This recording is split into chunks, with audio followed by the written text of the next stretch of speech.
live stream, like I said, I'm joined by EZ and CJ. Met CJ locally, met EZ at All In Starcast. Love wrestling, love talking pro wrestling. We love sharing our love of pro wrestling with each and every one of you out there. However, just like each and every one of you out there, we are just fans. We avoid insider terms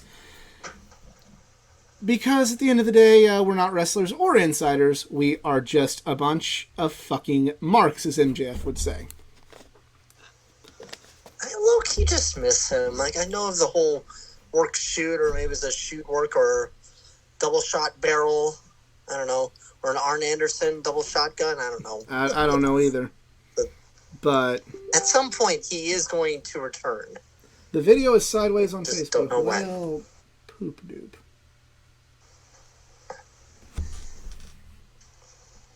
Man, you need your own website. Like iCarly. You gotta have something to... I know. We always thought about maybe we can do, like, go Twitter live. I've never had issues when I went live on there.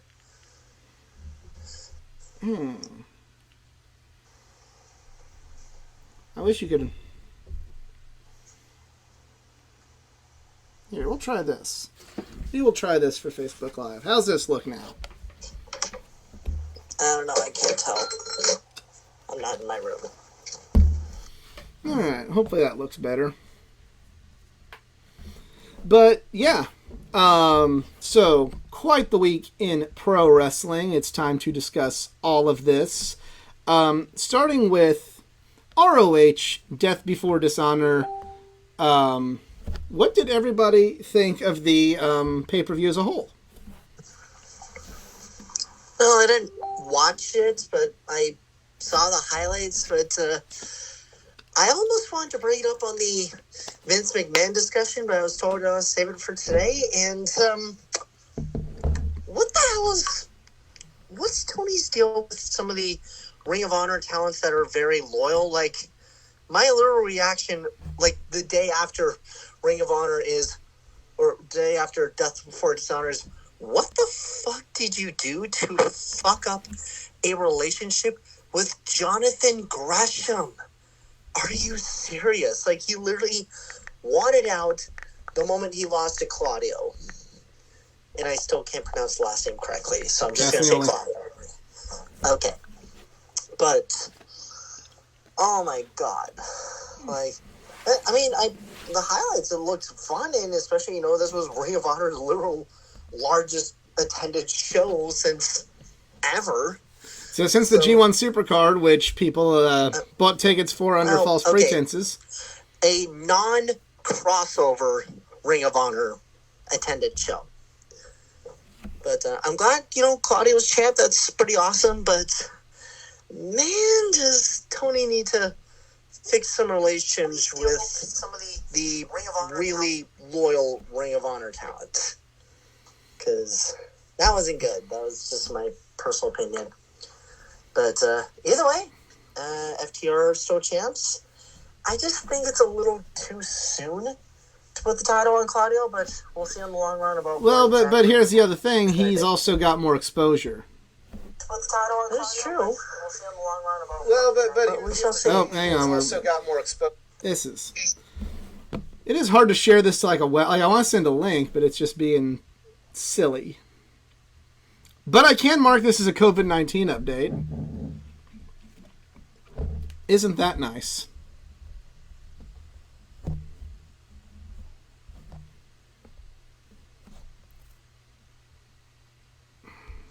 This is frustrating. Sorry again if I'm going in and out. There we go. Here we go. There we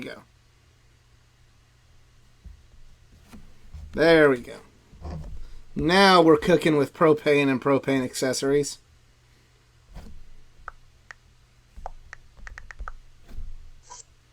MIA a little bit. All right. Yeah, I thought this was a great show. I thought that the main event was the match of the night. FTR and the Briscoes, 2 out of 3 falls, tore it the fuck down again. I thought it was a very good show. Just, I don't know.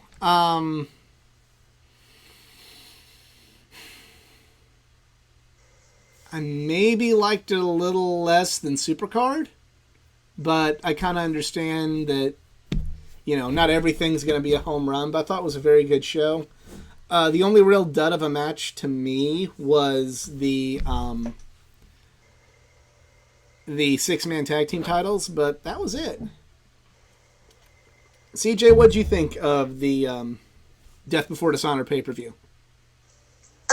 It was okay. I was frustrated with the first match, like I think a lot of people are. Yeah. I like Claudio. I like him a lot, but I don't think that was the right call. You have now, I think, removed every ROH belt from who was holding it before. Like, right. Under the old regime, it has now been removed. You've made sure, if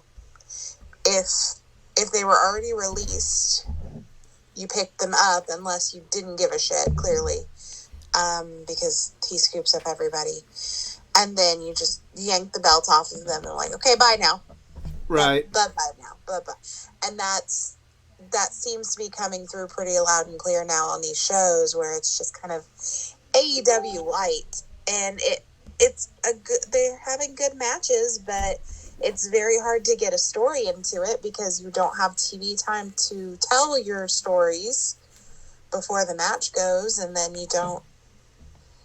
It's very obvious who's going to win until you have like two AEW guys together.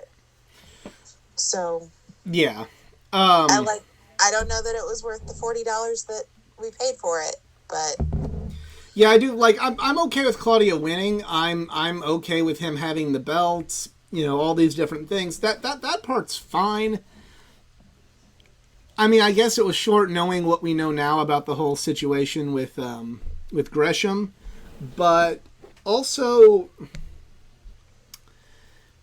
still maybe just could have made that a little bit longer. I know the whole Jonathan Gresham situation has brought out a lot of different opinions from a lot of different people. There's people saying things like, well, he wasn't going to be a top guy, and he's nothing more than a good wrestler, but not a top guy, so he should count his blessings that he was even having a job on a brand like that. But I disagree. See, I find that BS too. It's like, wait a minute, Gresham has some loyalty in a way, but yeah, I felt like this was kind of an FU to the current talent that we have at Ring of Honor to say, well, hey, my AEW talent is kind of overflowing, so they're going to kind of mix over with Ring of Honor too. And I don't have a problem with that principle. Neither do I, but it's like, come on, if they feel like they're not being exposed enough, okay, then give us a reason to care. Yeah. I hate to bring up this quote, but I feel like it's worth mentioning, and CJ, just kind of hold your ears for this one. I remember watching an episode of WWE Confidential, the kind of behind the scenes show that they had back in the early 2000s, 2002, 3, 4, and they were talking about, is when Eric Bischoff first went to WWE, and they were talking about WCW and kind of like why it folded and all these different things. And they went to a talking head of Hulk Hogan, and he said that in WCW, Eric always made sure that the top talent knew what they were doing and what was going on, and he always had time and his door was always open for top talent. But there were a lot of occasions that even Hulk saw that Eric Bischoff didn't have the time for other talent. And I'm getting those vibes pretty hardcore from Tony Khan right now. He's got time for Claudio and Bryan and Mox and Punk and the Bucks and all these, and as he should, because they are, they are his top talent. Those are the guys that are going to be carrying his brand. But, you're also shunning a lot of guys that are also very, very good for your brand. And, you know, the rumor and innuendo is that may not necessarily be a top guy, but Gresham wanted to be used a certain way and Tony Khan wasn't interested in that. And it's like, okay, that's fine. I mean, I know eventually as the boss, you're going to have to make that tough decision. But for somebody that prides themselves and builds this brand on, you can, you know, I always have an ear and I always want to do what the talent says because, you know, they know all this. And, you know, you're kind of between a rock and a hard place because you want to keep that reputation. But here you are with an amazing wrestler saying, no, I don't want to do what you said. Anybody else have any similar vibes to that? Not really. CJ? I mean, it is a similar vibe. If you're getting paid the big bucks, then he probably has time for you, but he's never going to have time for everybody. That's just the cold hard fact. He's got to delegate. Yeah, we mentioned this on Wednesday. He's got to delegate. Just like for the first time in quite some time, we are going to delegate some time to WWE on this here show. SummerSlam is this weekend, the first ever July SummerSlam, the first ever Saturday SummerSlam. And yes, we are running a giveaway contest on my social media pages. There will be a post. Unfortunately, you're only going to have a day to get your entries in. But you'll be doing the normal contest with the normal prizes. First place will be a comic book, a loose action figure, a DVD, a t-shirt, and if you can do better than I do, then you get a bonus prize of a poster of some kind. Second prize is a comic book and an action figure. Third prize is a comic book. Your entries will have to be received by 6 p.m. Eastern Time on Saturday. So good luck to everybody with that. This post will be up tomorrow. Hey, I'm sorry for the short time, but hey, blame WWE for switching to Saturday premium live events. And let's go through our predictions right now, starting with Dominic and Rey Mysterio versus the Judgment Day of Damian Priest and Finn Balor. CJ, who are you picking and why? It's got to be the Judgment Day. It has to be. It just has to be. Okay. Yeah, I'm with CJ on this. All across the board, it has to be the Judgment Day. Match 7, according to Wikipedia, or the second match of the card, or whatever, however you want to look at it. I'm just ready to hear Easy's reaction to this one. The Miz versus Logan Paul. Easy, who are you picking and why? Logan Paul being carried off on a stretcher on his way to the hospital. Okay, so you're going with the Miz in this one. Okay. Yes. CJ. I'm still hoping just that beautiful chair shot straight to his little noggin. All right. That's all I. CJ, what about you? Well, I'm also going with Logan Paul being carried out on someone's shoulders as the conquering hero and winning. And this will be my final show. Don't worry, everybody. He's going to pay me back in a little bit when we talk about Dynamite. Yeah. I'm gonna go. I'll make sure to find some amazing. Oh, you know what? I wonder if Hulk Hogan is still selling his spaghetti these days. I'm sure he is. Yeah, he can have some. Bitch. He can have some spaghetti mania. Pasta mania. Get it right. Pasta mania. It is Pasta Mania. Pasta mania. Sorry. And I just developed a gluten intolerance just now. So I am, because remember, this isn't who we want to win and what we want to see. This is our predictions for what we think is going to happen. And I think Logan Paul is going to win this one. They're not going to sign him and not like do something with him out the gate. There's just no way. Why not? He's got money. Because that's just how they work. Now. Yeah, he could still make a lot of money and getting his ass beat up. Yeah, it's just not how they operate. SmackDown Women's Championship match. Liv Morgan versus Ronda Rousey. CJ, who are you picking and why? I'm going to go Liv Morgan on this one. Okay. I just got some feelings. Easy, what about you? Liv Morgan, Ronda, right? Yep. Yeah. Okay. I don't know. This might literally go either way, and I could be okay with it, but I'm going to go with Liv. I'm going to be the black sheep here and go with Ronda, just because, again, see Logan Paul, it's Ronda. I mean, I wouldn't mind Ronda winning either way, but I just feel like they're not going to go title hopping with this again. And you got to remember that Charlotte's coming back. That's true, too. I know. All right. So, going from that to the Raw Women's Championship match. I was going to say, I thought you skipped one for a minute.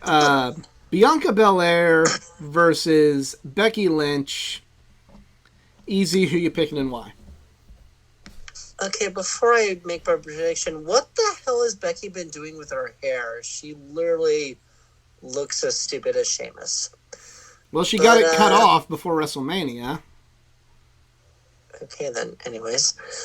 I'm going to go with Bianca. Okay. CJ, what about you? I'll go ahead and go with Bianca as well. Bianca across the board. You can't have Bianca. You got to keep the belt on her. She's just doing too good of a job right now. She's doing way too good of a job. So, yeah. All right. Undisputed. Revenge from last year. I mean, maybe she got her revenge at WrestleMania, you could argue, but I'm still thinking going with Bianca. More then. Tag team match for the Undisputed Tag Team Championship with special guest referee JEFF, JARRETT, Jeff Jarrett. Am I missing something, or what the hell does he have to do with this match? It's in Nashville. It's in Tennessee. Fair point. That is the reason. Yeah. That's And then he gets Ric Flair's last match. Yeah, he's Are you serious? Yeah. Yeah. It's People. well, it's a tag match. Okay, fair point. It's Andrade and Ric Flair versus Jeff Jarrett and Jay Lethal. What's actually interesting about that match is you have an AEW contracted talent versus a WWE contracted talent. I was going to say, did I hear that right? Andrade? Yeah. As in El Idolo Andrade? Yeah. As in Flair's son-in-law, who is morally obligated to do it, even though nobody else wants to do it. Yeah, I wonder how many plans they cycled through before they got to this they one. They are now back from the dead. Let's hope that goes well. But that's not the tag match we're predicting right now. We are predicting the Usos, the champion, the Usos versus the Street Profits. CJ, who have you got and why? I'm gonna go with the Street Profits. I think it might. We might be getting a little sprinkling of Triple H changing plans in this. Perhaps. Easy. What about you? Just to keep them looking strong, especially for the bloodline, I'm going with the Usos for this. All right. I am going with the Street Profits. It's time. It's time for that change. United States Championship match. Bobby Lashley versus Theory. Easy. Who you picking and why? Bobby Lashley is the champion. Yep. I'm going with Theory on this. I think, there could be a good push, and yeah, Daddy may not be home anymore, but, he could still, to quote Christian, at last, you're on your own. All right, what about CJ? Well, who are you picking in this one? I think Bobby Lashley wins this one. Theory has the Money in the Bank, and they think that that's just as good as gold. So he really doesn't need to win, and that can just kind of be the blow off from his mid-level, not really title pursuits to pushing him into the big time. I think they're going to go with, like, Bobby Lashley, but he wins via DQ. They're going to do some kind of shenanigans. Lashley will win. Lashley will be the champion, but I think they're going to do something to keep Theory looking strong because more on that later. But the next match is what could be a main event anywhere in the world. The Indianapolis Colts explode with former Colt Pat McAfee versus former Colt Happy Corbin. I will defer to the Colts fan. CJ, who are you picking and why in the Battle of the Colts? The Battle of the Colts. The Civil War, as it was called. I think that we're going to get another Pat McAfee win. I'm going to go Pat McAfee too, just because I would have no... I mean, he's a great commentator, but I have no problem whatsoever if... He's a pretty good wrestler. I was going to say, I'd have no problem with Pat McAfee transitioning into a full-time wrestler. He is damn good. Easy, who are you picking in this one? The referee to call a disqualification. I don't know, but Rude. Well, first of all, at least one of these people actually had a career. The other one was just a practice squad member. But sure, why not Pat McAfee? Because I don't care. You'll care more if he wrestles more because he's pretty damn good. Never cared for him as a football player. I especially don't care for him as a commentator. The hatred runs deep when you hate punters. It's like, okay, good for you. You're a punter. So was Adam Vinatieri. So I got to ask you, how many Pro Bowls did you play in? The same amount of Pro Bowls as you two did. Yeah, but that's what I'm saying. I'd love to be a punter in the NFL. Yeah, I'd take the money. I'd take that. I'd take being a punter in the NFL any day. But if I'd take having a football career like Pat McAfee, that'd be sweet. Got promo. Got to do a Pro Bowl. Got to be in a Super Bowl. He was happy with his life. Sure. I mean, I've attended my own version of the Super Bowl twice to the Grey Cup. And both of them in Toronto, they were both amazing, especially with the 100th Grey Cup, seeing my hometown Toronto Argonauts winning their 17th Grey Cup, and now they got 18 Grey Cups. So hopefully we're going to go for 19 soon. Now was that the one where Robin Sparkles, introduced grunge to Canada? No, that was way, way, way before the time. P.S. I Love You. Was that the one? Because grunge didn't come to Canada until 1998. It was only 4. Or no, it was 3. All right, main event time. We have 17 Grey Cups, but who's counting? Main event time. Last man standing match for the undisputed WWE Universal Championship. Roman Reigns, the champion, versus Brock Lesnar. Easy, who are you picking and why? Going home for this. Roman Reigns. Just keep that strong build going. And hopefully the last time we see Roman and Brock. Until they have to break that glass again. CJ, who are you Probably picking? WrestleMania Hollywood. It's being billed as the last match ever between these two. Which means we'll have about 4 more matches. I don't know if Brock's got any more dates on his contract after this. So we might not. He's not going to be a Clash at the Castle? No. That's going to be Drew's time. Yeah, so they've actually built us either Drew or Sheamus to fight Roman. Well, which is kind of backwards. Or Brock? About a month ago, Drew said, I'm challenging at Clash of the Castle. So, but it's fine. What else? Yeah. Roman's winning Saturday. Roman Reigns will be at Clash of the Castle. That's a thing that's happening.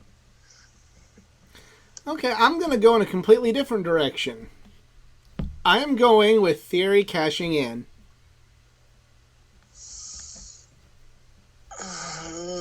And losing. I mean, I'd love to see that. I'd love to see Theory lose, just so that way we won't have like the threat of when. Because this is one where I'm putting in what I want to happen rather than what I think will happen. Because what I think will happen is Cody will come back for WrestleMania, and Theory will take the belt from Cody there. So that's what I think will happen. So I'm hoping like they just either, if they're gonna put the belt on Theory and have a successful cash in, they do it now and just get done with like. Both of them are double downed, and he like cashes in like, I want this to be it's a triple threat last man standing match now. I win! Huzzah! Like, so, that's what I'm hoping for. So Theory is champion until WrestleMania when Cody comes back. Maybe not necessarily then, but like, not he's the champion until Cody comes back, but like maybe... He holds the briefcase until Cody comes back. I think he has to cash in the night that Cody wins the championship. Yeah, like basically take Cody's moment from him. Dusty finish Cody. The only thing that maybe is thinking that maybe that won't happen is Triple H kind of going, yeah, no, we need to give like satisfactory endings now. Like, that'd be nice, but it's still the letters of that company are still WWE, and they will fuck this whole thing up. The money's in the chase. I mean, we'll see. Like, maybe there could be a last-minute change that maybe, indeed, Theory cashes in and wins. I wouldn't have any problem with that. I mean, not a lot of us probably knew that Rollins was going to cash in at Mania 31. And he did. Well, you had to cash in there because nobody wanted that main event. People want Cody to win. But still. You know, actually, that would be funny if Theory cashes in and wins. There'll be the second time that Roman and Brock were cashed in on in a match between those two. Or you could even have, like, Theory cash in on Brock, win it from Brock, and then if you want to bring Brock back for WrestleMania, you have a match there with Theory and Brock, and you could have, like, Theory get squashed by Brock at Mania. I don't think Didn't Brock said that he was leaving because, well, Vince is gone. Why should I stay? Well, he came back, and he didn't say that. He said, if he's out, I'm out. Vince and Brock had that kind of relationship, so, I mean... Brock didn't agree I know, like, if you're loyal with Vince, I get it. It's like, I'm not trying to... There's so many, bad stuff I'll say about Vince, but there's so many good stuff I can also say about Vince, He does have loyalty with superstars he did build in the early 2000s. Brock Lesnar especially being one of them. After he walked out on him once. Before he threw away his career to join a meaningless NFL career. But, I don't know. We'll see. I think this is, like, actually one... If Theory doesn't cash in, Roman Reigns. But I'm going to go with... you know what? Screw it. Yeah. They're going to fuck Cody. They have to. I'm going with Roman Reigns. Change my pick. So now let's light the fuse and bring the boom and talk about Dynamite. Opening match... Jon Moxley versus Roosh for the AEW Interim World Championship. I enjoyed this match. Still not quite sold on Roosh. Just kind of... I just don't see him as a top guy. Like, he's good, but I just don't see him as a top guy. I thought the match was amazing. The match was fine. It's just... I don't buy Roosh getting an interim title shot. Yeah, that's also a problem. Andrade hasn't had a title shot. Maybe they're building on it. Well, why does the guy who's only won 5 matches get a title shot? And like, oh, he's undefeated here. We have to count his ROH match too to get him to a whole hand full of wins. We've got a lot of other people that we're touting have a lot of fucking wins this year alone, but we're going to give the shot to Roosh. It didn't make a lot of sense. Because fucking great matches, Twitter will love it. I have a new microphone, so I'm not going to get quite as animated and like Tony Khan likes to, but yeah. But you just don't get the magic of Roosh, He's just so amazing, and he's got a great following. You just can't deny the magic of Geddy Lee, Alex Lifeson, and Neil Peart. Oh, wait, sorry. Are we talking Roosh or Rush? That's if the band Rush would have gotten a title shot, I'd have been okay with them jumping the line. That would have been It would fine. have made a lot more sense than Roosh. Fun little fact, actually, Rush performed at my dad's prom before. Damn. I know. Um, That's what he told me. And also, Roosh kicked out of the fucking Death Rider. Like, why? I get they wanted to do the submission sleeper hold win, but why'd you have to fucking have somebody kick out of the fucking Death Rider on fucking Dynamite? Seriously. Actually, this is my complaint. Why is Moxley's finisher a stupid sleeper hold? Like, are you serious, guys? Well, when you're training with somebody like William Regal, sleeper hold is deadly. Like, that's what they're setting up, is like, okay, he's learned this from William Regal, and William Regal could probably murder the three of us with the sleeper hold. But there are certain submission holds that are iconic. The figure four, the sharpshooter. You know, but Do you watch like MMA? Do you follow MMA or fighting of any kind? Well, I did when, you know, the likes of Randy Couture, Brock Lesnar, and Georges St. Pierre and Anderson Silva were, you know how many times like a hold like that sleeper won fights? You know, I see them do like the triangle like choke. But like they've that. had like sleepers That's like that great have won holds. fights. So like they're just trying to build up the fact that that can win a fight, I think that which is fine. I just didn't like the Death Rider getting kicked out of. the key to the sleeper hold that's a little bit more like deadly to it is the fact that you don't necessarily have to tap out. If you pass out, the match is done, and it's very feasible to pass out in a sleeper Yeah, it hold. seems like he passed out from it, so it's like, okay then. Well, like, it's a lot more feasible to pass out from a sleeper hold than it is like the figure four, Yeah. or you know, the slight back bend that is like any other fucking move in this company. So I'm cool with it. Yep. The only thing that I just didn't like about it was, why did Roosh, and I'm not trying to bash the guy, but why did Roosh have to kick out of a move that's supposed to put people away? Like, you can call me nitpicking, that's fine, but that, you know, like Kenny Omega has proven you can still put an aura around a finisher, and, you know, I understand that, like, the One-Winged Angel has only been kicked out of once, and the whole time he's used it. But you could put a little bit more respect back on the rest of the finishers, and that should have happened, especially with a match on television. Coda the only one that kicked out of it, or who's kicked out of one? Coda, that's it. Okay, that's what I thought. But we did set up for the Minneapolis Dynamite, Jericho versus Moxley, which I was surprised. I thought they were going to really build that up for All Out, but okay. So in 2 weeks, and then for 3 weeks after that, they got to build up to a match at All Out.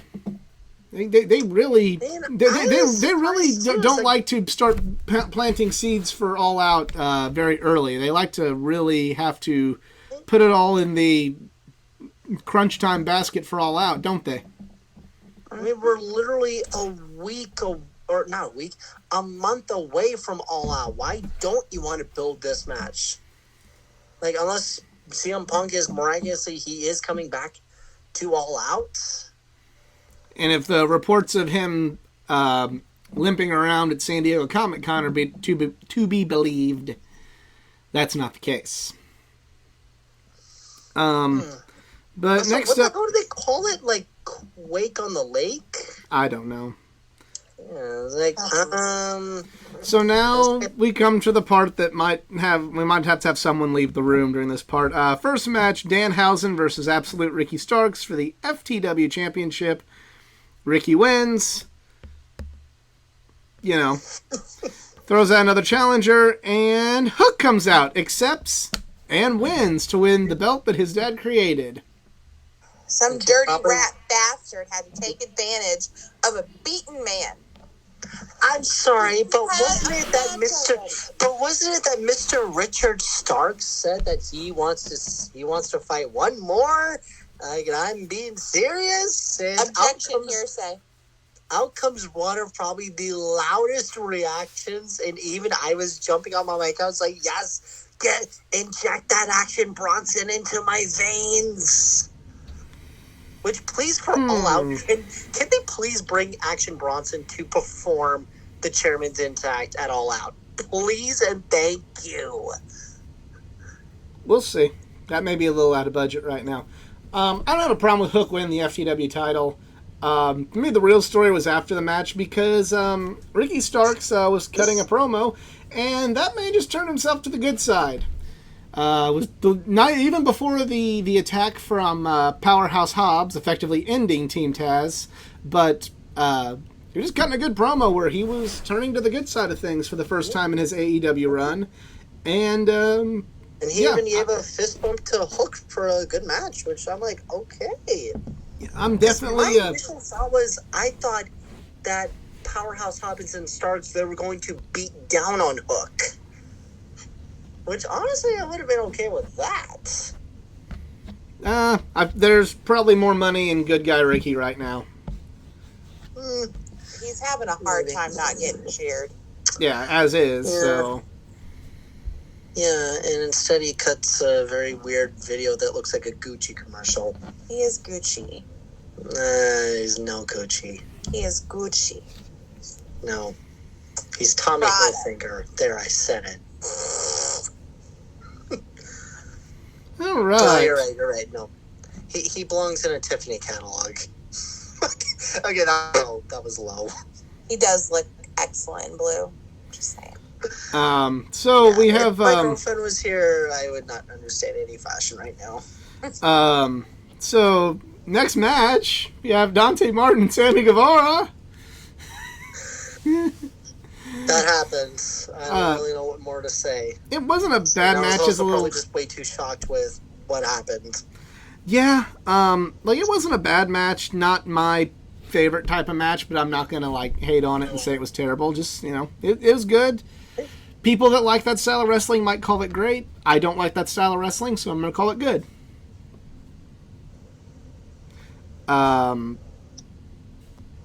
So Sammy wins. Jungle Boy comes to the ring with Luchasaurus. Gets a personal promo with Christian, and Christian makes personal back. Again, this is kind of one of those, go watch this segment. This is a really good segment. This was Jungle Boy finally, getting a really good promo, which was much needed for him. Everyone was having, an incredible promo. Holy crap. Yeah, he was... Moxley, Jericho, Sparks. Or, sorry. No, I was right. Sparks. No, Spark Holes was who brought grunge to Canada. Starks is the guy on AEW. No, I was right. Richard Sparks. He cut a good promo. The sparks are flying every time he comes on screen. Yeah. Hey, maybe he can become a Spark Dust because it's written in the stars. Cody is gone. Ricky Starks to WWE confirmed. Yeah. Hey, now he might. Yeah, he'll just be called Absolute. I'm cool with that. So, that's a great segment. This is one of those it's cliche, but nothing we can say can do it justice. If you want to see good segments, you really need to go out and watch this one. This one's definitely. They're building to a damn good match with this, and I'm excited.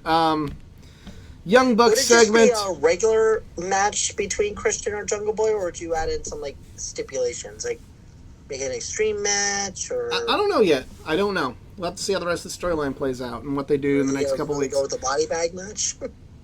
I wouldn't go with that one. No, because Darby Allin isn't in it. Backstage segment with the Young Bucks, teasing that they're going to go back with Hangman. Bring back the Hung Bucks. I don't know about the Hung Bucks, but I think especially now with the rumors of Kenny coming back, they're definitely trying to circle into that Undisputed Elite versus Elite feud. There was one thing that we missed. We finally have some trios belts. We do. Well, we're going to have a trios belt. Yes. Again, they got more attention. They got less attention. Or, you know what I'm going to say? The All Atlantic Championship had more attention than, oh, hey guys, we have trios belts now. It's like, whoa. You can't just throw that out there. You could have had a promo video about it. What the hell? Yeah, they did it about the All Atlantic title that has a flag on it from a country not in the Atlantic. Can we just drop that belt, please? I don't. I like what they're doing with the belt. It's just got a stupid name, and I can't shake it. I like the fact that you have like Pac defending this at indie promotions, and they're showing the matches on the internet, which is cool. It's good for the promotion. It's good for AEW. That part's cool. I just can't get over that stupid fucking name. Who knows? But there's way more exciting things to talk about, which we're going to get to later. Handicap match, Swerve Strickland versus Tony Nese and Smart Mark Sterling. This was a thing. I seriously thought it was a tag match, and then I realized, oh wait, there's no Keith Lee. What the hell? Yep. Josh Woods has joined Smart Mark's group. Neat. And I don't mind Josh Woods. I'm just saying, that's just counteraction. Neat. I don't know what. I don't know. Brody King called out Darby Allin, and they're going to have a coffin match. So I thought that was good, building off of their singles match, and now they're in a match where Darby can maybe get his win back. So that's cool. The aforementioned All-Atlantic Championship being defended elsewhere, and the fact that they show that, again, everything I just said. Good idea. Good execution. Stupid fucking name. Miyu Yamashita versus Thunder Rosa. This was a great match. It's a shame they just haven't used Thunder Rosa well the whole time she's been champion. What more do I need to say about that? Anybody else have anything they want to add about this whole deal? Yeah, literally nothing. If you give her more time and give her good programs, it'll be worth your while, because you saw just how good she was in this match. You know how good Thunder Rosa is. Come on now. Well, we've got to build women's tag divisions, so we can't focus on that right now. Yeah. Our main event, Bryan Danielson versus Daniel Garcia. I fucking loved this match. This may be in my top 10 by the end of the year. This was amazing. The wrestling was great. The story with Bryan still playing he's playing, or maybe not playing, because who knows with Bryan. He's hurt still. And whether it's because Daniel Garcia is really good or because Bryan's hurt, keeping up this, being able to keep up with the best technical wrestler in the world, and then Daniel Garcia wins, and the shock. Daniel Garcia makes Bryan Danielson pass out in the sharpshooter, and Daniel Garcia has defeated Bryan Danielson. Daniel Garcia is one of, I think, 3 people to have beaten Bryan Danielson in AEW. Hangman, Moxley, and Daniel Garcia. That's how you build a new star. Daniel, I put this out on Twitter. I said, if Garcia were to win a world championship in AEW, this will be that moment where you look back on and go and that's where it began. And this is where his ascent began. I want more between these two, but that's my style of wrestling match. That is my style of wrestling match. And Fuck yeah. What's everybody else think? That was awesome. Yeah, I have nothing else to say about that. Yeah. Go watch it. I did almost think that, there was going to be a new member of the Jericho Appreciation Society, but no, it just turns out it was Jake Hager. It's like, oh, of course. Yeah. And then they had just that little bit of cheating to, add to the whole storyline and make you want to, like, storyline-wise, have this match again. So, great job. Great job from everybody there. Alrighty, well, that is... Oh, but wait, didn't we miss some of the greatest news that also came out lately? No? Yeah, there's a certain city that's finally getting some AEW action. You know? You gonna talk? No? He's gonna pack up and Talk? No? head north to Alaska. Yeah, we're going to go to Alaska. Anchorage is finally getting some live pro wrestling. No, you silly bastards. The greatest city in the greatest country is finally getting some AEW action. St. Louis, Missouri, USA? Yeah, no. In Toronto, Ontario, Canada, AEW finally coming to Toronto. My dreams come true. The only downside is that it will be at the Coca-Cola Coliseum, which is a smaller arena home to my favorite Toronto hockey team, the Toronto Marlies, which they play a hell of a lot better than Leafs. The problem why we couldn't get Scotiabank Arena is because the worst singer in Canada is performing there, Michael Bublé. He's the answer to the question, why does nobody listen to jazz anymore? Either way, I'm happy. Is he? I don't know. Yes, he is, because he's a horrible singer. I don't mind Michael Bublé. No. And I don't even care about those bubbly commercials. Like, no. He's a horrible... I can't stand his singing at all. He is, Canada's answer to Michael Bolton. I bet he's really sorry about that. Sorry. Yeah. Bet you him and his brother Owen very sorry about that. But yeah, I'm happy. So that's all I'm gonna say. All right, so real quick before we get out of here, G1 Climax news. We're still behind on one night, but the biggest news of the week is my pick is pretty well eliminated. Tetsuya Naito and what's being built is his final G1. With the new block format, now that he's lost 2 matches, unless done. The only way he can still win is if like Hiroshi Tanahashi and Hiroki Goto lose the rest of them, and then he wins the rest of them. Like, that's it. Which leads me to believe that if they are going to go with one more Naito main event, that Jay White will be winning and will pick Naito because he wants to beat Naito and have a quote-unquote easy match. So, yeah, just really shocked to see that happen.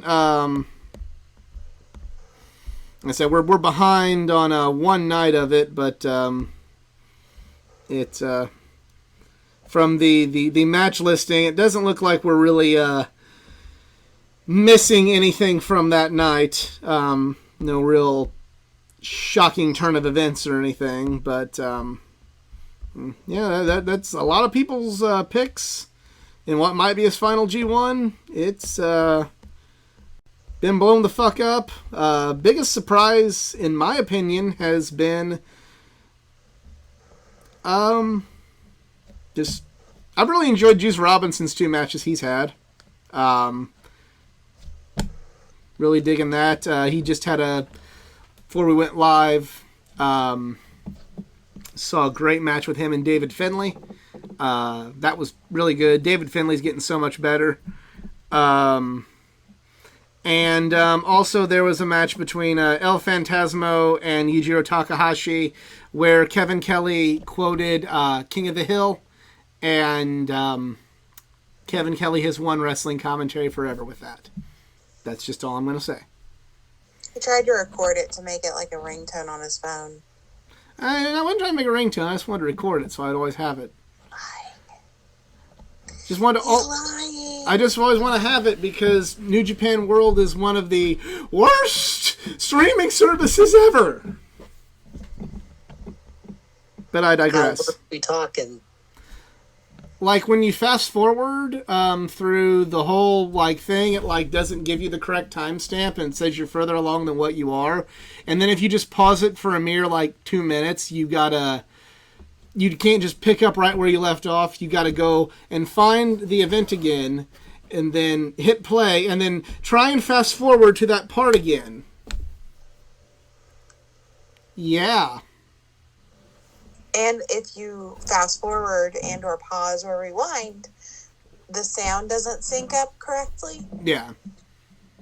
So you kind of get spoiled. Yeah. Because like the ref's hand will be going down for 2. And then you'll hear 3 and the music start. Yeah. Now, I will say, to be fair, we're watching this on Amazon Fire Stick. This problem, other than just being significantly hard to navigate on their website, because it's a Japanese website that's just Google translated to English, I didn't have quite as many picture issues when you like run HDMI cord from like a computer and do it that way. That's fine, but yeah. But so far, not a terrible G1, but I don't like the 4 blocks. I understand they're doing that for wrestler health, but it's just like a lot hard to follow, and it's not like you don't feel like you don't have the every night of urgency like you did before. But a lot of people got hurt in the G1. It's a grueling schedule, and if this is gonna save wrestler health, I get it. But yep. So, yep. CJ, what are you thinking about your first G1 so far? So, now that we're really deep in the heart of it now. It's not bad. Not bad. Keep it up with it. When I get to watch the shows, because somebody will start it when I am not currently in the room, and like, what happened? What did I miss? So I don't in the room where it happened. The room where it happened. I'm never in the room when it happens. Like, okay, I'm gonna go cook this whole meal. Like, like, are you watching New Japan? Well, you say you're good at multitasking. I was thinking you can multitask it. Like, there you go. Like I thought you'd be able to do both. Keep your eye on the New Japan, and then hey, whatever else. But literally behind the TV.